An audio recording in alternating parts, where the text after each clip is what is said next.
You survived Phase 1 of the Abridged series. So let's jump into Phase 2, shall we?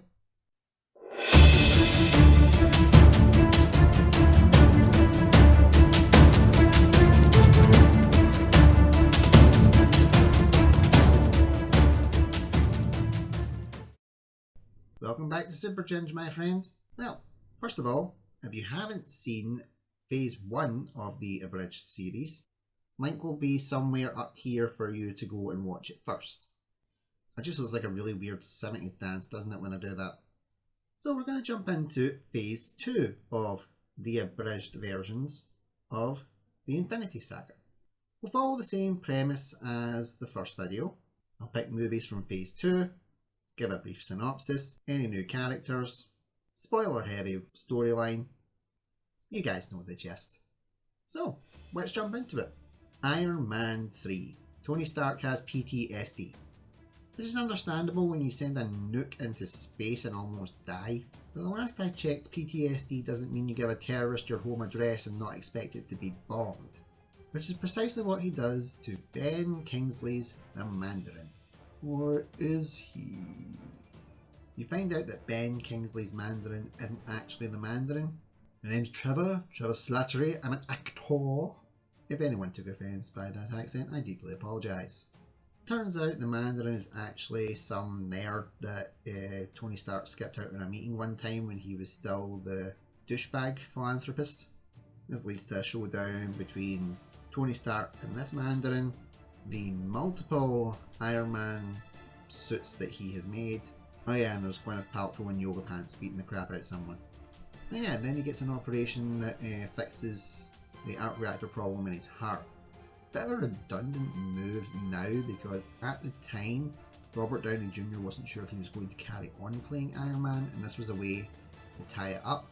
Yeah, he lasts for the full Infinity Saga, so pointless. But we do get a Mark Ruffalo cameo. Thor: The Dark World.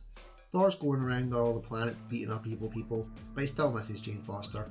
Yeah, that was the Natalie Portman love interest that no one really cared about in the first movie, and we still don't in the second. Until she winds up not well and has to go to Asgard to get treated. The baddie in this one is Dark Elf Malekith, played by Christopher Eccleston. They're after this weird ether energy that somehow leads them to fighting on Earth and London. Oh yeah, and Selvig's a bit nuts from all the events of the first Avengers movie and running around in his underpants at some point. It's quite funny. Loki's still in it, which is one of the only saving graces of this film. And sure enough, they kill him off. Or do they? Yeah, it turned out he faked his death and he's taken over Odin's place in Asgard. Now he's the new ruler. Definitely left a good bit to last, guys. Captain America: The Winter Soldier. Now this is a sequel done right. Directed by the Russo brothers, Cap is adjusting to life in modern day America. Turns out Hydra has been infiltrated by S.H.I.E.L.D. for the last God knows how many decades. It turns into a really spy, political intrigue kind of thriller film, which I really enjoyed. And you find out Bucky Barnes is still alive and he's now the Winter Soldier, has no memory of Cap, and is intent on killing him because it's part of his mission. Anthony Mackie makes his Marvel debut as Falcon. Oh boy, it's a good one. Black Widow has straight hair in this one, like poker straight. She really suits it. I don't know why they didn't keep it going forward. Oh, and Nick Fury dies. Or does he? You probably guessed by now. No, he doesn't. The good guys win by blowing up S.H.I.E.L.D. Bucky almost kills Captain America, but he doesn't. And this leads to some intrigue about whether Falcon and Cap are gonna go and find them. Guardians of the Galaxy. Go and get your love! Honestly, I could really just stop it right there. Guardians of the Galaxy is basically the Avengers in space. We've got a human not brought up on Earth, an alien who's lost his family, played surprisingly well by Dave Bautista, a green-coloured assassin, Gamora aka Zoe Saldana, and the best part is a raccoon and a talking tree. Vin Diesel literally has 4 words in the whole movie, and he's brilliant at all 4 of them. We get to see a bit more of Thanos in this film. Gamora is also the adopted daughter of Thanos, as is Nebula, played by Scottish actress Karen Gillan. You got a big blue alien called Ronan the Accuser, who's basically hell-bent on destroying the galaxy. And this ragtag group of heroes, or anti-heroes. Heroes or anti-heroes at this point? I'm really not sure. They basically stop Ronan. And how did they do it? Dance off, bro! Me and you! If anyone was offended by that accent, I deeply apologise. We also get to see the Collector, but his arc doesn't really go anywhere. And we get a Howard the Duck cameo. And finally, Avengers Age of Ultron. So Tony Stark is hell-bent on creating a suit of armour around the world to protect from any other intergalactic threats. Him and Bruce Banner then create Ultron, which is basically Jarvis's evil twin. Sure enough, there's a lot of problems with that, specifically giant robot army.